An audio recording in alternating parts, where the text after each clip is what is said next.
All right, we'll call to order the Safety and Public Works Committee meeting. It is August 7th, 2023, 6:30 p.m. in council chambers. We have 10 items tonight, first of which is direction on active code enforcement cases. It sounds like we have a few different cases on the agenda item, and then I've been informed that there might be somebody here that wants to speak, so after we take care of this item, I will open it up for that. Okay? Thank you, Mr. Chair. So staff is bringing 3 properties before the Safety and Public Works Committee. The first property has 2 separate issues with it, 412 J Street.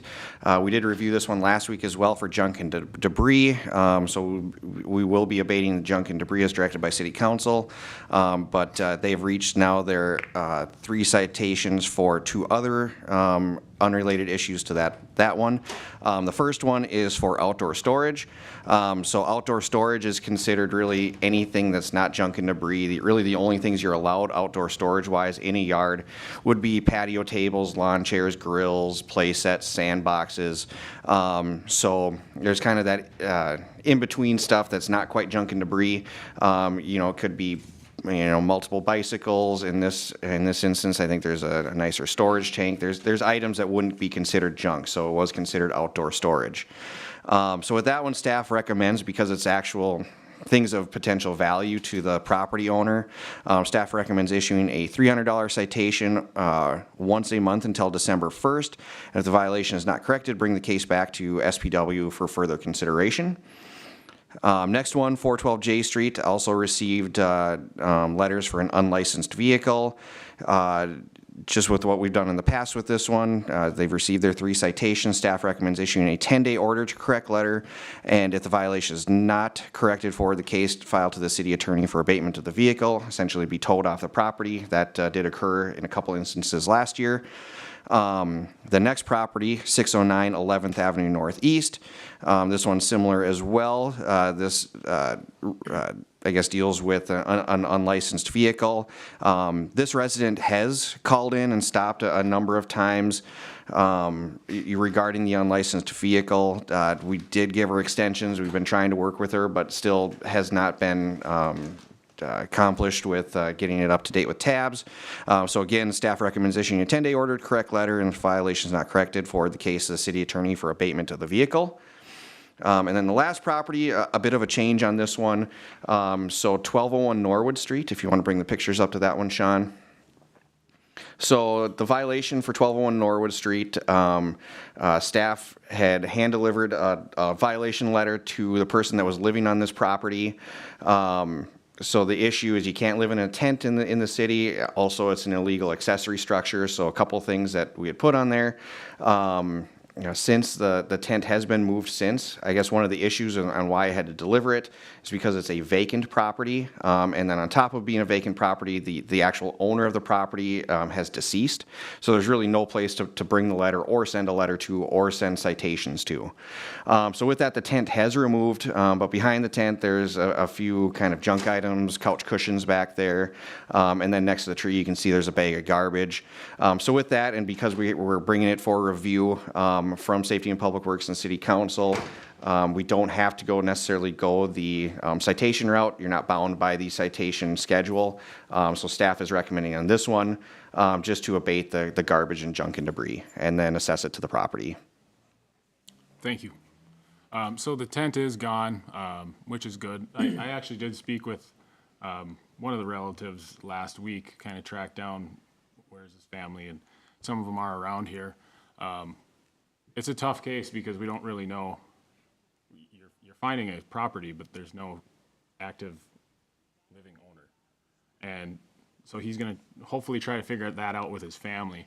But I do have, I guess, I have a concern about the tent returning, I guess, and we have to keep an eye on that. I don't know, as far as, we have the police chief here, we have the attorney here.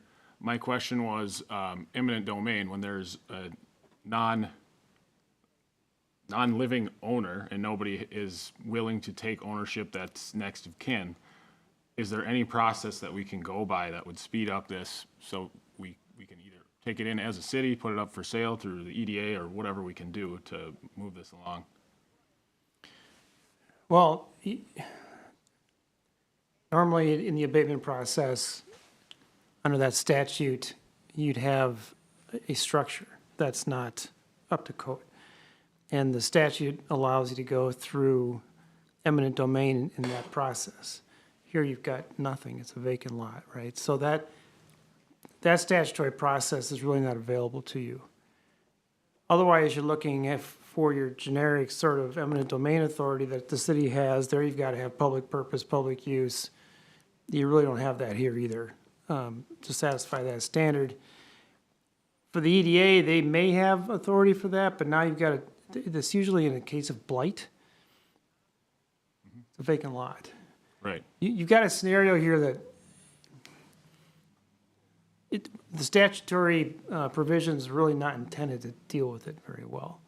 So you're kind of a no man's land. I mean, your best shot, frankly, at this point might be to keep working with that relative and figure out, somebody owns this property.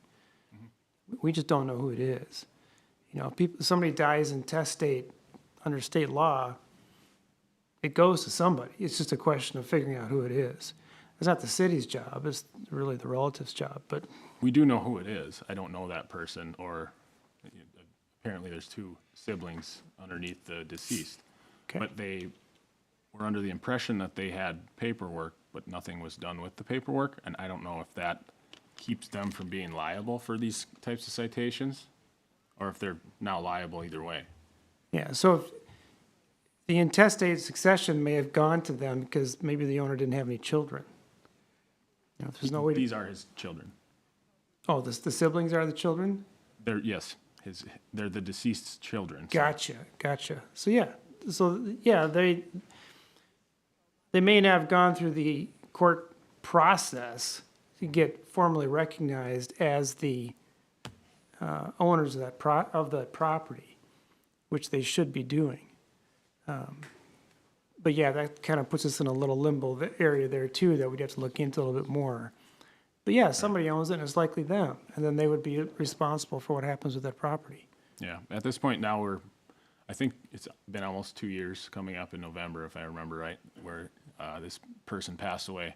Owning this property, planning to develop it, never actually did. So it's just a vacant lot, but we have had issues with the neighbors complaining along grass, and we've had to abate that in the past, and I think we've done it once this year already. So if that plays into it at all, if you can give us a better answer maybe in the next Yep.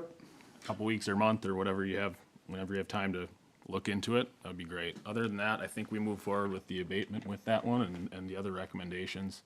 Mr. Chair, Yeah, Jeff? are the property taxes being paid, do you know? Have we looked know? in? Do we know? I have not checked in with the county on that, but I guess I would assume probably not. So eventually it would probably go to tax forfeiture. Okay. And that's a process that would take another 3 years, or 3 years from the first time Yep. that it would be unpaid? I believe 3 years from when it wasn't paid. Okay. So we could be a year and a half into a 3-year process already. Okay. Does anybody have anything against staff recommendations on the 3 properties? On the first one, I believe was, you said outdoor storage. What kind of, what's the volume of what you would consider, like, how much stuff is out there? So, you know, we don't usually take a look at it obviously if it's like one bike sitting out there, we're not going to be sending anything for that. But there's a number of properties that have a lot of stuff, kids' toys, kind of throughout the entire property, front yard, you know, multiple bikes. There's some properties that'll have 10 bikes sitting there. So that's really what we look at it as outdoor storage. If there's one bike sitting there, we're not going to send a letter. What's there in this instance? Just bikes? Just a collection of, see if I can bring the picture up here as well. Okay, I guess there's numerous things. Numerous things at this property. Okay, that's all I needed. You want to show me the photo, huh? Go ahead. Okay. Yeah. They are delinquent. Okay. Oh, yeah, how handy you are with the computer. Taxes are delinquent on 1201. Okay, so we know the process is underway. Okay. Anybody have a motion? I'll move to follow staff's recommendation on these 4 properties. Now, we had three options on the third one, and Okay, sorry about that. Well, they're the first three, then. I believe one was to issue, number one is to issue a 10-day letter to correct, And those options really aren't valid anymore because the tent's not there, so really changing that recommendation just to clean up abate the junk and debris. okay, and it's actually very little. So it'd be changed, yep. Okay, Okay, we'll follow that then. Excellent. Along with the other recommendations. The recommendations currently not as presented in the packet. Right, that we got. I'll second it. motion and a second. Any more discussion? Hearing none, go to a vote. All in favor? Aye. Motion passes. All right, and then I'm going to open it up. I know we have at least one individual here to speak on active case that we haven't spoke on tonight. But if there's anybody here, go ahead and come up to the microphone. Make sure the green light is on and just give us your name and address before you speak. My name is David Braverman. I'm the current owner of 1113 Rosewood. However, for the past year, I've been living in exile. My ex, in order to take away my house, who I've never been married to, she was never on the contract for deed, she was never on the deed, filed an ex parte OFP against me with using lies, and she won because I didn't know how to defend myself. This is a book of everything she lied about in court to law enforcement and everything else, and I'm trying to fight. Now, the problem is here, what I'm having, and the reason I'm here, forgive me, I'm not much of a public speaker here, but I've been in contact with James Kremvick quite a few times. I'm being charged for the trash that is going out there because I'm the property owner, and I realize that's a process. That's what it's supposed to do. However, I am not allowed to go within 2 blocks of my own house. In fact, on top of her putting garbage out in the yard, she has broken into my garage, which I had a lock on that garage that I had. I had the lock long before I met her. I had that lock when my first wife was still alive on the storage garage. I never intended to give her a key. I never intended to let her in that garage. That was my property. She broke court orders, and I have not had any, shall I say, luck with certain members of the community here wanting to listen to what I have to say and look at what I have, but I'm being charged. Well, I can't control that. I'm about to lose my house because every time this happens, and this man has been great to me, this $300 to $500, boom, boom, boom, have to come out of my pocket. There's got to be some sort of way to figure out how to hold her responsible because I'm not in control of my own house at the moment. I will tell you I am still in the process. I'm filing for custody of my kids. I'm filing everything I can, including contempt of court.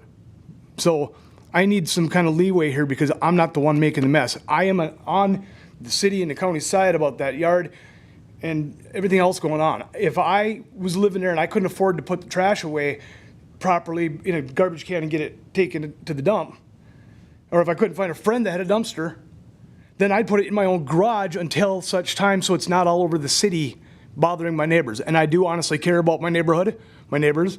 I spend a lot of time with my neighbors. I know every one of them. They still tell me everything that goes on at the house today. I don't even have to ask. People just call me and say, hey, your ex hasn't been home in 2 weeks. Okay, cool. Write it down. So if we can figure out some process to not hit me with it, please, by all means. I mean, I want the yard clean. It is my yard. I'll get it back eventually. So, any questions? If anybody wants to see the stuff, I didn't too. I didn't get your first name. Jeff, you've always been good. What's your name? David Braverman, I had met you back when Okay. Green. Okay, I'm sorry, I didn't hear you.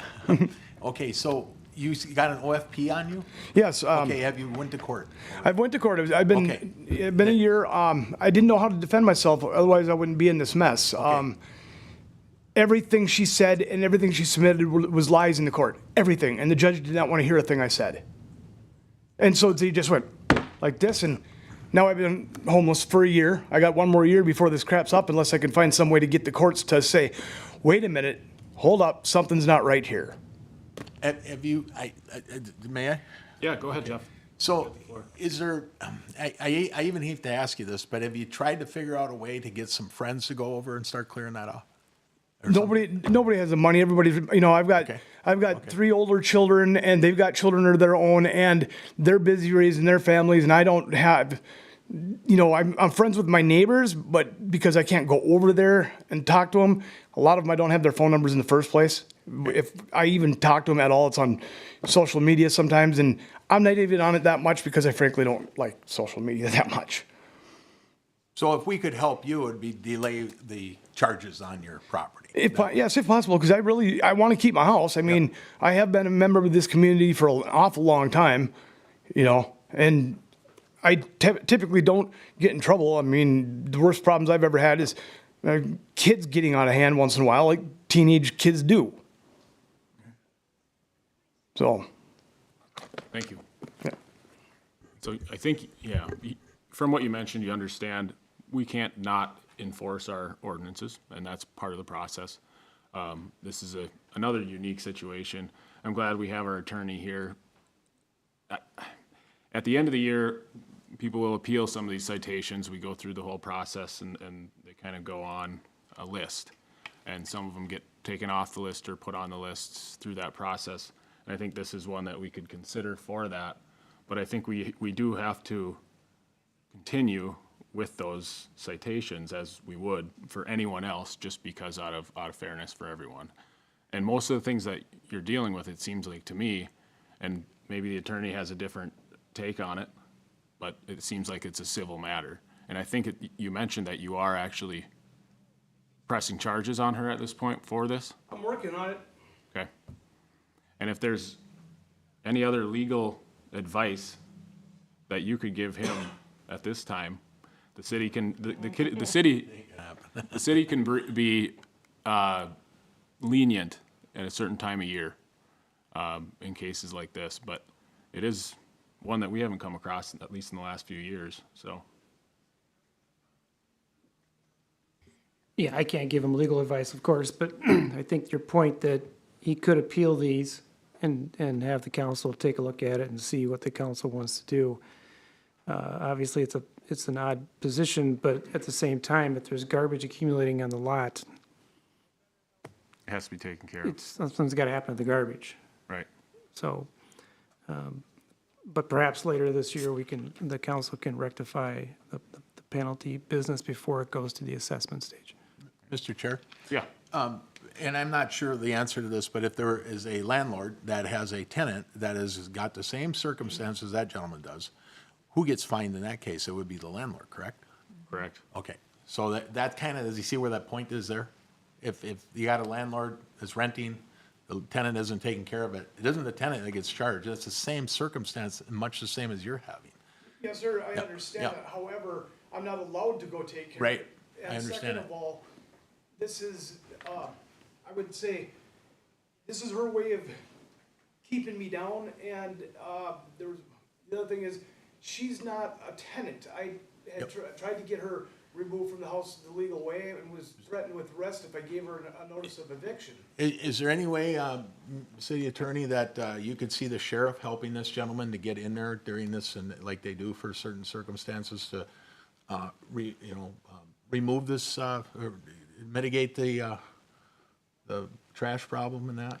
Well, he's got an order for protection on file, it sounds like, Right. that's in place right now. So unless that is changed by the court, if he goes in there, the local law enforcement will have the, obligation to enforce the order for protection. There's no way they can waive that by their supervisor or anything. No, it's a court order. Right, okay. Okay, well, just spitballing, that's all. Yeah, well, either way, we're aware of the case, and I appreciate you coming in and saying that. James filled me in on some of this last week when we had our meeting, but I get it. It's not all on you. You're just the one kind of taking the heat for what she's doing right now. So we'll see where it goes going forward. Keep fighting from your side, and we'll figure it out at the end of the year. And if it means anything, I think we understand, if that helps. Maybe that will give you a little somewhat comfort to know that maybe down the road here, we can hopefully get this perhaps maybe remedied to where it's not so much of a burden on you financially. Well, thank you for your time. Thank you. Thank you. All right, let's move on to item number 2 on the agenda. We have an event application for the BHS Homecoming 5K. Mr. Dean, go ahead. Thank you, Mr. Chair. Attached is an event application for the annual Homecoming 5K run in the Kiwanis Park area. The route is similar to previous years that would utilize Kiwanis Park, the Buffalo Hills and Boom Lake Trails, and East River Road. They are not requesting any street closures and will have volunteers present to assist with crossings as needed. Staff recommends approval under the condition they remove all their marks and markings after the event. Excellent. Move to approve. Second. Motion and a second. Any more discussion? Hearing none, go to a vote. All in favor? Aye. Motion passes. Item number 3 is the big one. Adopt a name for the Name a Truck selection. Thank you, Get a Mr. drum Chair. roll. Mr. Mayor? That was okay. That was okay. Oh, he's here. No, that was me. He's here. Oh, he's hiding in the corner over there. With the press. Oh, Police protection. he's here? No, he's here. Okay, good. Yeah, Good to see you. gracing us with its presence. It's not July anymore. Okay, go ahead, Mr. Dean. Thank you. Just following up with a public survey that was put out to select and rank names for our new plow truck. The top 3 names ranked in order were Plow Bunyan, Snowbagon Kenobi, and Blade the Blue Ox. Staff is recommending adopting the top ranked name Plow Bunyan as the name for the new truck. Excellent. So the idea was to pick between the top 3. I will say, since before we saw the top 3, my favorite was Snow Be Gone Kenobi, and I'm not even a Star Wars guy, but Plow Bunyan won. In my opinion, we go with Plow Bunyan. That's the popular vote. I was Snow Be thinking, Gone. Kenobi will come Snow Be back. Gone Kenobi can come back. I thought it'd be better if it was Babe the Blue Ox, BLEW.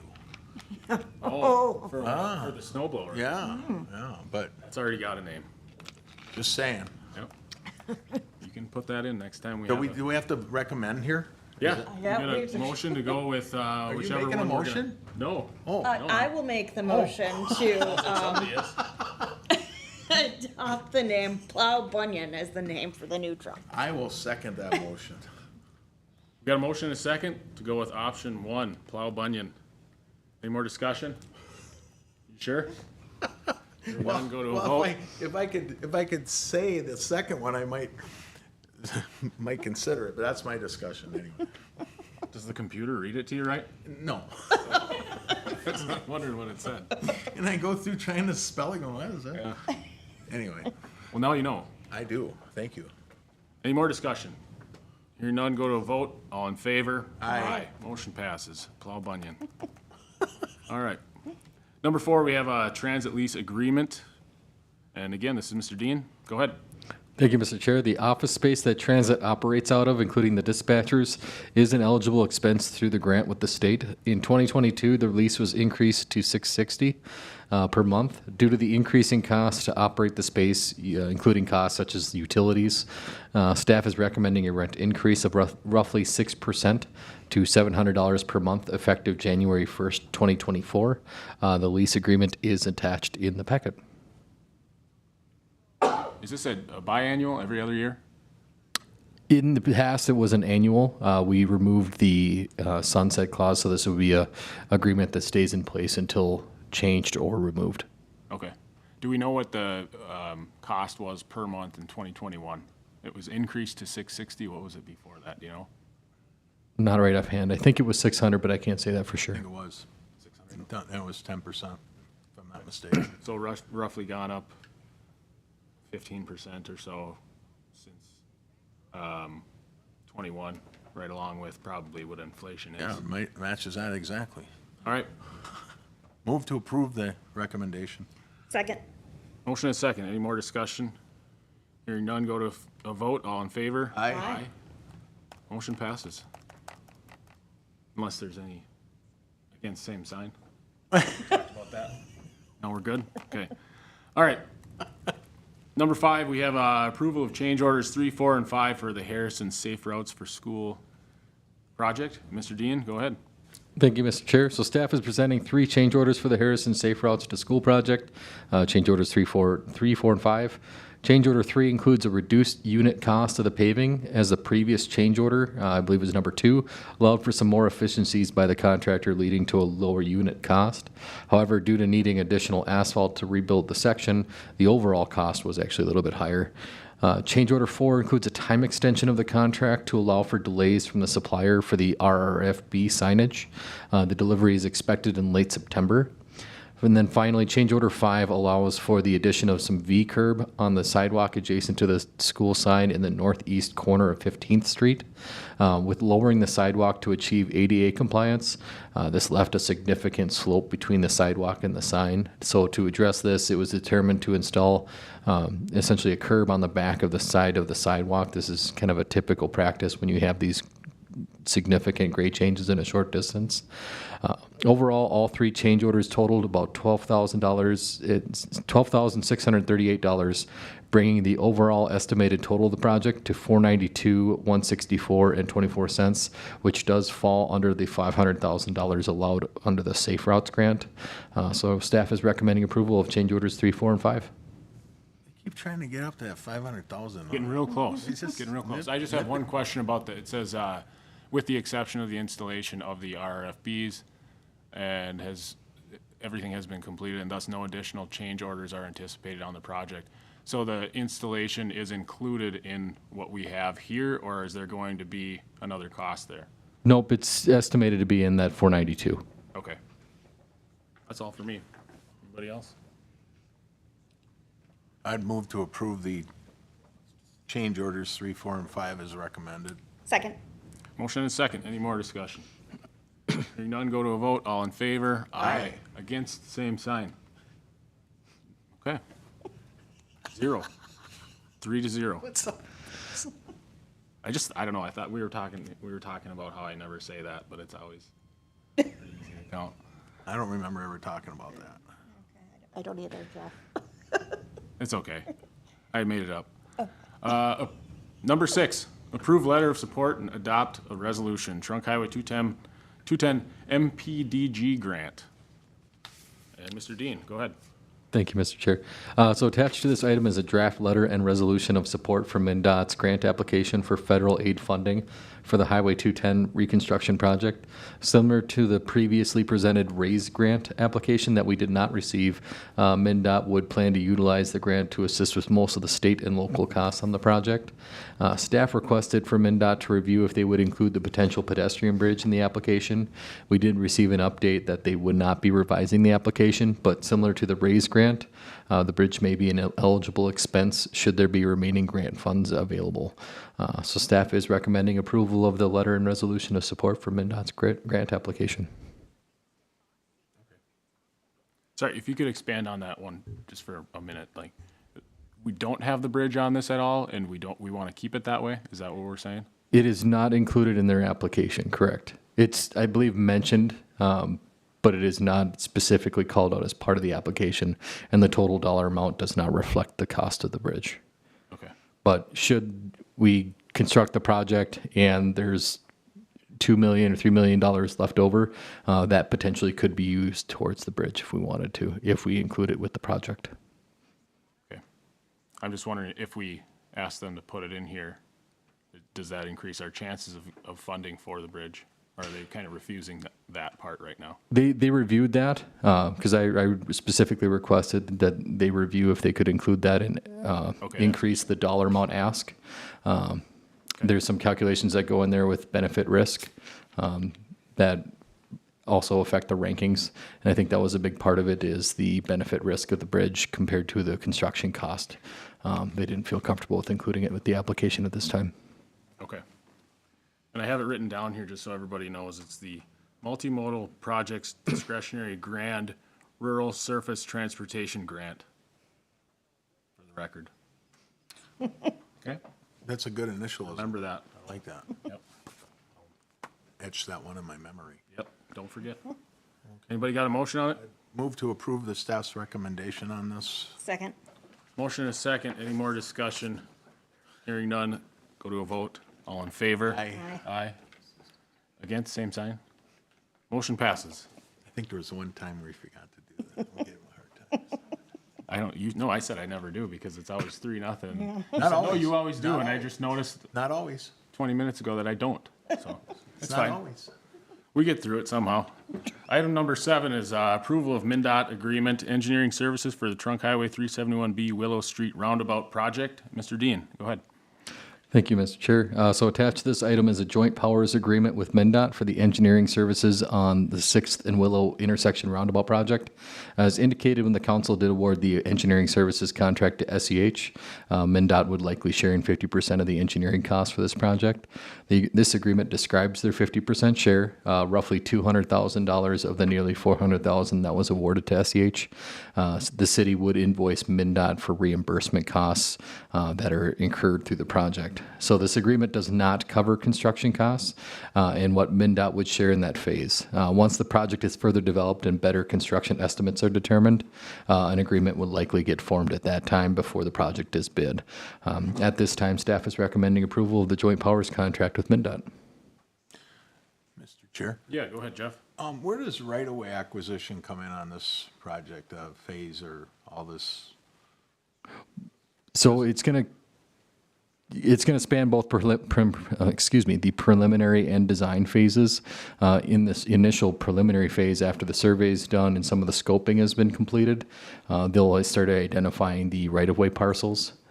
From there, it might be, depending on how much is needed, they'll start identifying how much their estimate is. Part of their scope is to figure out how much that the value would be worth, and then it'll be between us and MnDOT to figure out who would be responsible for that cost. I'd have to review the cost participation policy to know exactly what that would be. Thank you.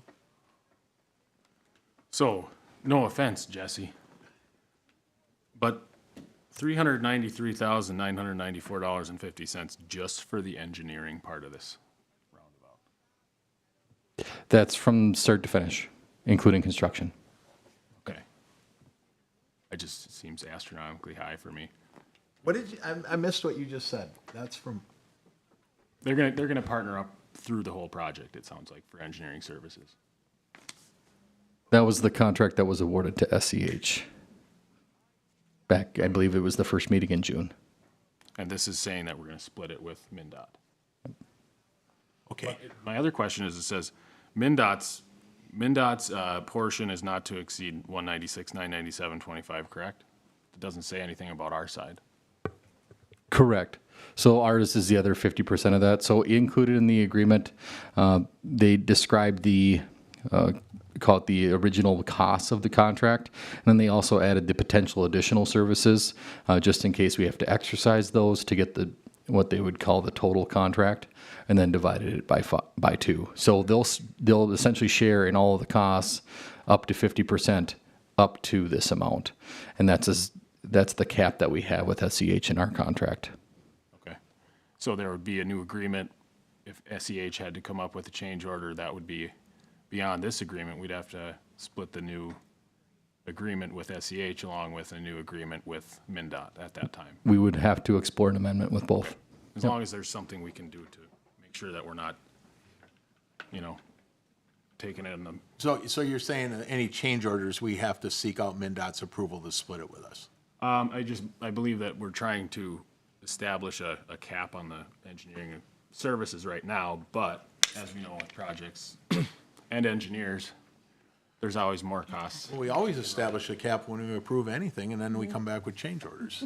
So, I mean, so it's like establish all the caps you want. It seems like it's, Right, I was just Yeah. making sure with this language that says MnDOT's part is not to exceed this, 50% of this is still manageable if we go above and beyond in the future. okay. Okay. I would move to approve staff's Second. recommendation. Motion is second. Any more discussion? Hearing none, go to a vote. All in favor? Aye. Against, same sign? It's a yes vote, I didn't. Okay, 3-0, I think. Motion passes. Item number 9, we have a discussion on proposed ordinance on e-bike regulations. Mr. Dean, I'll let you take this one off again. Mr. Chair. I Water think tower. We skipped one. Did I skip one? I'm getting excited. I rattled them. Jeff got me. Okay, number 8, we're on number 8, the LHB proposal, engineering services for the historic water tower. Now, go ahead, Mr. Dean. Thank you, Mr. Chair. So as we continue to move towards work on the remaining Phase 1 items of the water tower, including the window and stair rehabilitation, we need to repackage the previous plans to reflect the adjusted scope of the project now that the new roof has been completed. The new scope would also include the additional electrical work that was previously presented to the council to add lighting and power to the new roof area. So to complete the work on repackaging the window and stair plans, as well as including the electrical work, LHB has proposed $14,000 to complete that work, as well as including construction site visits as necessary. Of the original $300,000 allocated, about $112,000 remains. Last fall, council provided an additional $200,000 of ARPA funds to complete the remaining Phase 1 items. With the award of the LHB proposal, this would leave approximately $298,000 for construction. At this time, staff is recommending award of the LHB proposal in the amount of $14,000. Okay. You guys have questions about it? Move to approve. Second. Motion and a second. Any more discussion? Hearing none.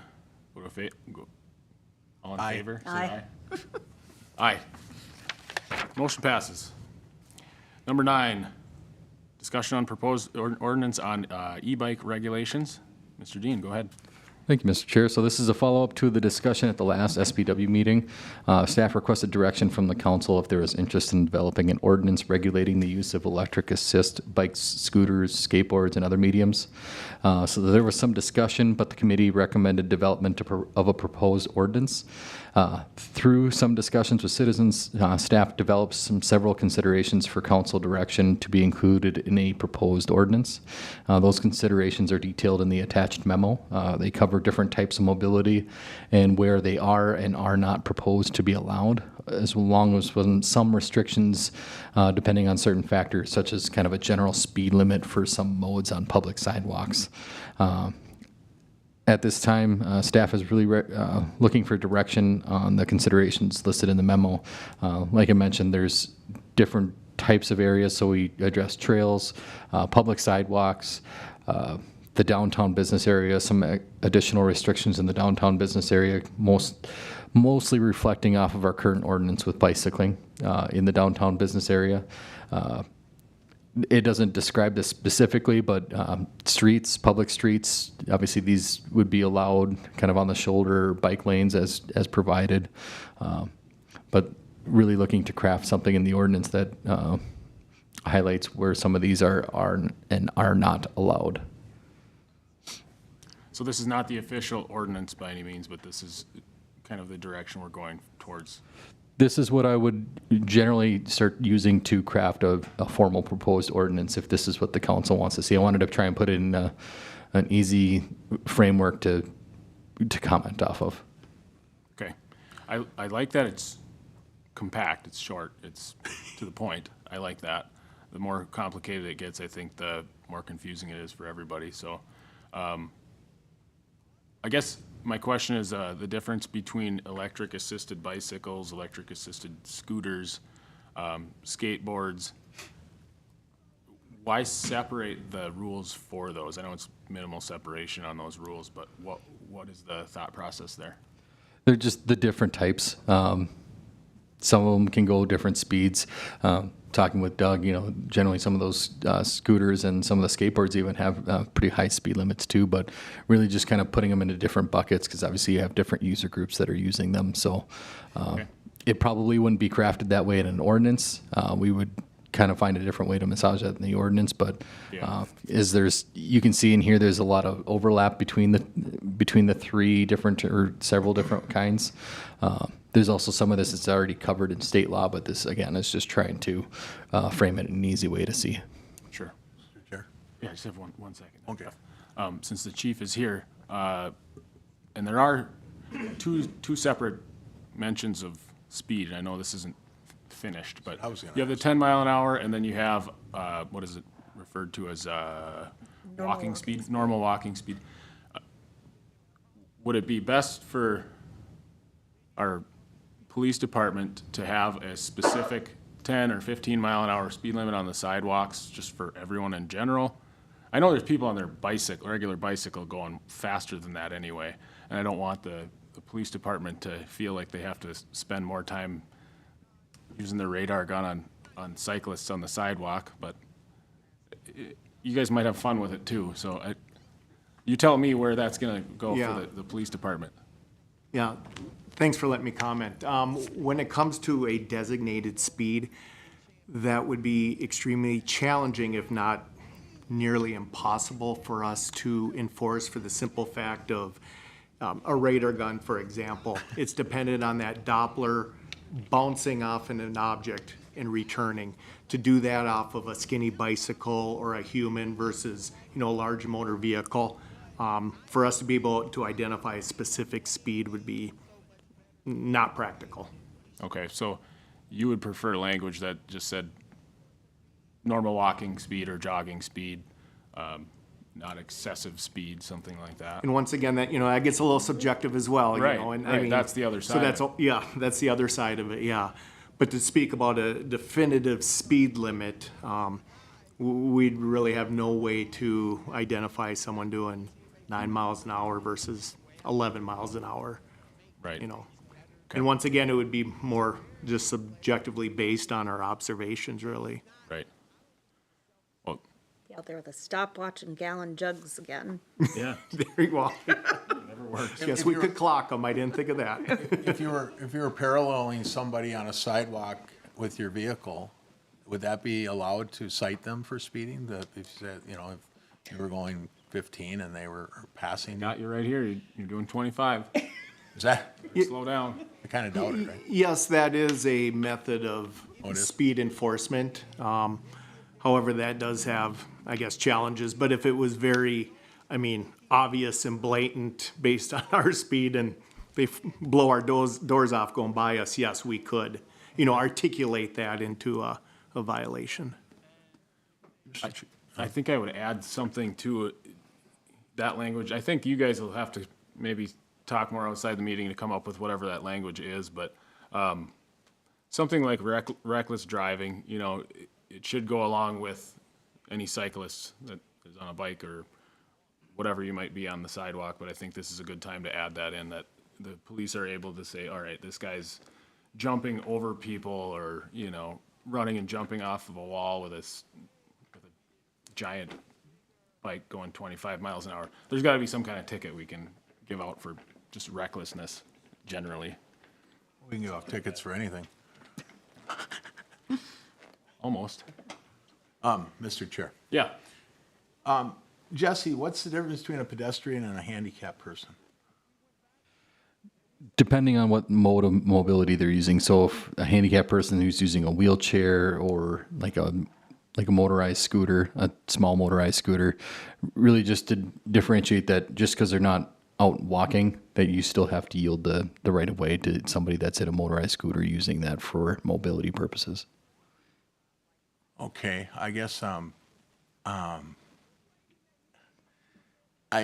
so if we didn't have that language in there, could there be a problem based on, I kind of struggle with that, having that designated as a separate, because in my world, that person's a pedestrian just because they're in a wheelchair or a mobility device doesn't make them a pedestrian. Now we're labeling them as something other than a pedestrian because they have a device they use. Is that typical or? No, I can understand your concern, and that'll be something that we would address in the ordinance and clarify that was the intent behind it, if that's what the council wishes. Okay. I use a cane. Does that make me something different than pedestrian because I have a mobility? It does not. Device that, Motorized? it could be. I want to see that. I could get an electric one and poke you with it. I dare you. Don't tell All me. right. I have a question. Yeah. So the e-assist bikes not to be ridden within the downtown business district area. My understanding is that just because they're e-assist doesn't mean that the e part is always engaged. That is correct. So are we saying you can't have that bicycle or you can't be using the electronic part? So this is a part of this that reflects our current city code on bicycles. So the current city code on bicycles also says that you cannot ride within the downtown business area, that it's supposed to be walked. On the side. So this is actually reflecting that same code. I think the reason behind that is that the door's open, people walk out the door Yeah. without seeing. So having a bike come by too fast, we're trying to avoid that with bicycles and e-bikes and e-mobility devices. And just so you know, there are people who use wheelchairs that aren't motorized. Oh, what about canes? Then they're still pedestrian. There are those. There are. Some are solar powered. Excellent. Do you want a motion on this, Jesse, or is that just more of a discussion direction type thing? Discussion direction. Yep. If there's things that you'd like to see different, would you like to see clarified? That's kind of the direction we're looking at, so that way we can craft an ordinance that reflects the council's wishes. Did you get enough, you think? I think for Any now, yeah. questions you want of us on any of it before you go forward on it? Not unless you have anything further. Have you looked at other cities, what they're doing? Or, We had Bloomington's on here, oh, that's right, I forgot. maybe one other one, but The DNR was in there as well. DNR, yeah. We referenced that, but there's several other ones Oh, yeah. that are out there. DNR with the- and I know Doug is here. Doug, we don't have much time to talk about it, but are you happy with, in general, where it's at, where it's I going? think Jesse's done a great job. I think he's Excellent. matching the spirit of matching the bicycles with the e-bikes, walking them in. That's totally understandable. I like your idea of, coming out of a business and not having a bicycle slam into it. That has been a problem in our business as well down at Iron Hills. We've noticed that. So somebody zooming by on just a regular bicycle. So I can understand it. I think safety first. I agree. Thank you. All right, I think yeah, one go more. ahead. So I don't, so I heard from like a half dozen people. I was very excited. Ooh. And this, yeah, well, I asked them to reach out to me and they did. I was excited. And this seems to be roughly the consensus that the feedback I was getting was. One thing that I wasn't sure about, and I don't know that I didn't know this was a thing in Brainerd that we had to worry about.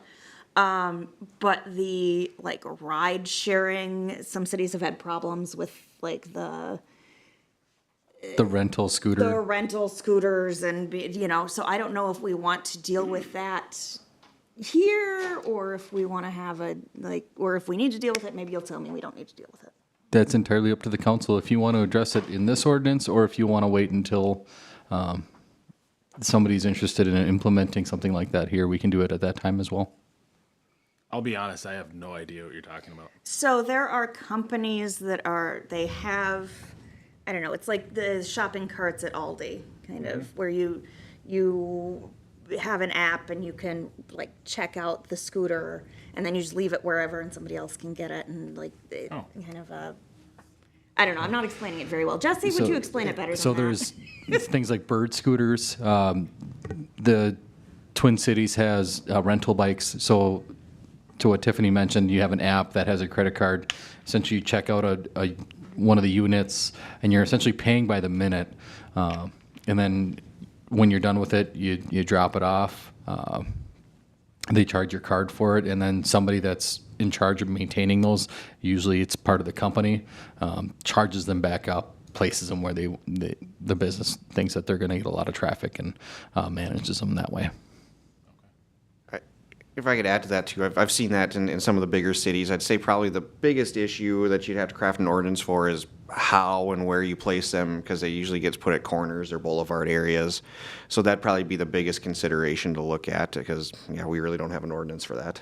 Yeah, and a lot of them are programmable where if you're in an area you're not supposed to have them, they essentially shut off and stop working. Get outside the zone or wherever. Correct. I don't know, it's up to you guys if you really want to push forward with coming up with something along the lines of this ordinance, or we wait until that gets proposed and then we kind of establish those then. I think where we're at right now with what we've discussed before that is really kind of honing in on what we started with instead of expanding it. I like where we're at. I don't need to start I think we can always, rabbit holes. You can always yeah, come we can back always to it, change but- things and add things later Yep. when that becomes an issue. So I'm happy with it. Everybody good on that one? Move forward to item number 10. Final item is reviewing a draft ordinance for the amendment to section 32019, contesting administrative citations. And this is Mr. Kramvik. Go ahead. Yes, thank you, Mr. Chair. So staff has brought a draft ordinance of section 320.19 for Safety and Public Works to review. Probably the three biggest things or changes within this proposed ordinance would be that City Council would then become the authority if anybody wanted to contest a citation. Right now, essentially, if somebody were to contest a citation, it has to go, we'd have to have a list of attorneys within the city that the city administrator would select from, approved by City Council, and then there'd be essentially, they'd be considered a hearing officer, and then essentially whoever loses within that I guess it's not really a court case, but hearing would have to pay those attorneys' legal fees. So this proposed ordinance would simplify that. It would make it consistent with our other review processes for city codes. Right now, City Council reviews the nuisance assessments at the end of the nuisance year. City Council also is the Board of Appeals for zoning matters. So if somebody wants to contest a zoning interpretation, that's also reviewed by City Council. So this would make it consistent with that. It would also, I guess, speed the process up, and then also either party wouldn't have to pay legal fees. So that's part of it. Staff is also recommending a change. Right now, the party contesting the citation has to be noticed 20 days in advance of the hearing. Staff is recommending 10 days for that process. That's, I guess, our public hearing process. This would just kind of shorten it up as well. I don't see an issue with that. And then the last thing that staff did notice in here after a full review, right now, all zoning violations except for off-street parking signs have 30 days to correct. So that would be like the tent issue that we looked at, the outdoor storage, would essentially have 30 days to correct, where most of our other violations are 10 days. So really when it was originally written by the former community development director, I know we were taking into consideration accessory structures, because we did have those where people would place them maybe in the wrong spot. So I did leave that in there. So anything related to accessory structure requirements in the zoning code would still have 30 days, along with property maintenance issues, roofs, exterior paint would still be 30 days, but it would move all other zoning violations to be consistent at 10 days. So those are the main things. City attorney, I would have him do a full review still before the next city council meeting, which I'm recommending to bring this as a first reading. But just seeing if there's any recommendations or changes that Safety and Public Works would like to see before bringing that back to city council for a first reading. You guys have anything? I went through it. I didn't have any problem with anything that you wrote on there or anything that you changed. So unless you guys do, I would say go forward. You want a motion on that? Nope, no motion necessary. In that case, unless you guys have any more discussion, About anything? no, after we adjourn. We'll adjourn to the council meeting Okay. We're adjourned. with 7 minutes to spare. We are, yeah.